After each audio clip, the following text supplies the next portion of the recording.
चलिए तो नमस्कार किसान भाई लोग, ईट छत्तीसगढ़ यूट्यूब चैनल के और एक नई वीडियो पे आप सभी लोग का बहुत बहुत स्वागत है। पीएम किसान सम्मान निधि योजना को लेकर आ रही खबर हम आप लोग को बता के चलेंगे कि इस बार पीएम किसान सम्मान निधि योजना में काफ़ी कुछ बदलाव हुआ है। पूरी जानकारी के लिए पूरी वीडियो पर बने रहिए और नए हो तो भाई चैनल को सब्सक्राइब जोर से करके रखिए, क्योंकि किसानों से जुड़ी तमाम बड़ी लेटेस्ट खबरें और अपडेट लगातार इस चैनल के माध्यम से सीधे आप लोगों तक पहुँचाते रहते हैं। जी हाँ किसान भाई लोग, पूरे भारत में किसानों को आर्थिक सहायता देने वाला केंद्र सरकार का प्रधानमंत्री किसान सम्मान निधि योजना में इस बार काफ़ी कुछ बदलाव होने की खबर आ रहा है, जैसे कि ई-केवाईसी, राशन कार्ड अपडेट व अन्य। बताया जा रहा है कि इस बार की 11वीं किस्त कुछ किसानों को नहीं मिल सकेगा जिन्होंने गलत तरीकों से योजना में शामिल होकर पैसे ले रही हैं, क्योंकि अब सरकार ने केवाईसी अपडेट करवाना अनिवार्य कर दिया है। अगर कोई किसान गलत जानकारी दिया होगा तो वह ई-केवाईसी नहीं कर पाएगा, और जो किसान सही है वह पात्र है वह आसानी से ही अपना ई-केवाईसी कंप्लीट कर सकेंगे। और इस तरह से आने वाली 11वीं किस्त की तैयारियां चल रही है, और ये जो 11वीं किस्त है बहुत ही जल्द किसानों के बैंक अकाउंट पर आने वाला है।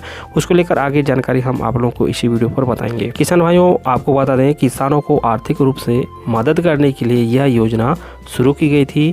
इसमें सरकार किसानों के बैंक खाते में सीधे रकम भेजती है।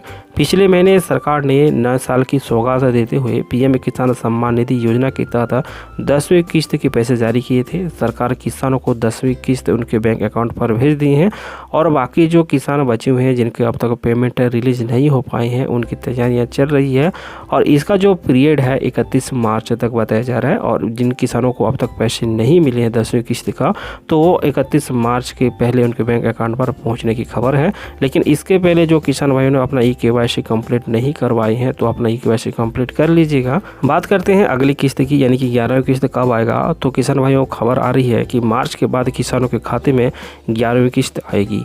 11वीं किस्त के जो निर्धारित समय बताया जा रहा है 1 अप्रैल से 31 जुलाई है। तो 1 अप्रैल से 31 जुलाई के मध्य 11वीं किस्त का पैसा सीधे 2000 रुपये किसानों के बैंक अकाउंट पर ट्रांसफर होने वाले हैं। अब बात कर लेते हैं कि किन किसानों को पैसे मिलेंगे, किन को नहीं मिलेंगे। जिन लोगों के पास इनकम अधिक है, ऐसे लोग जिनके पास संस्थागत जमीनें हैं या कमर्शियल प्लॉट है, कोई भी पूर्व और वर्तमान मंत्री, राज्य मंत्री, लोकसभा, राज्यसभा, राज्य विधान सभाओं, राज्य विधान परिषदों के पूर्व वर्तमान सदस्य, जिला पंचायतों के पूर्व और वर्तमान अध्यक्ष हो, ठीक है।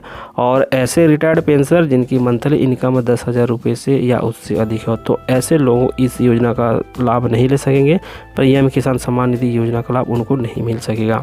किसान भाइयों, इसके अलावा मिली जानकारी के अनुसार जिन किसानों ने अभी तक अपना ई-केवाईसी कंप्लीट नहीं कराया है तो उन किसानों को भी इस योजना का लाभ नहीं मिल सकेगा, क्योंकि अगर आप अपना ई-केवाईसी पूरा नहीं करेंगे तो आप लोगों को किसान नहीं माना जाएगा, फेक किसान माना जाएगा। क्योंकि अगर कोई किसान सही में होगा तो वह अपना ई-केवाईसी जरूर कंप्लीट करेगा। अगर जो किसान नहीं है, फेक है या फिर गलत तरीके से इस योजना में शामिल होकर पैसे ले रहा था, तो वो अपना ई-केवाईसी नहीं कर सकेगा। तो एक तरह से यह छटनी हो जाएगा कि कौन किसान पात्र है, कौन नहीं है, कौन फेक है, कहीं कौन सही है।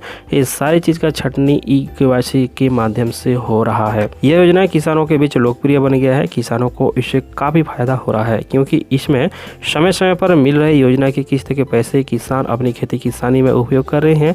इस तरह खेती किसानी के लिए पीएम किसान सम्मान निधि योजना के पैसे काफ़ी मददगार साबित हो रही हैं। हमने पिछले कई वीडियो पर आप लोगों को पीएम किसान सम्मान निधि योजना की महत्वपूर्ण जानकारियां दे रखी हैं, किस तरह से आवेदन करना है, किस तरह से अपडेट करना है। इन संबंध में अगर आपने इस योजना के लिए रजिस्ट्रेशन अब तक नहीं कराया है और इस योजना का लाभ लेना चाहते हैं तो आप अपने ब्लॉक के किसी विस्तार अधिकारी या फिर कॉमन सर्विस सेंटर पर जाकर फॉर्म अप्लाई कर सकते हैं।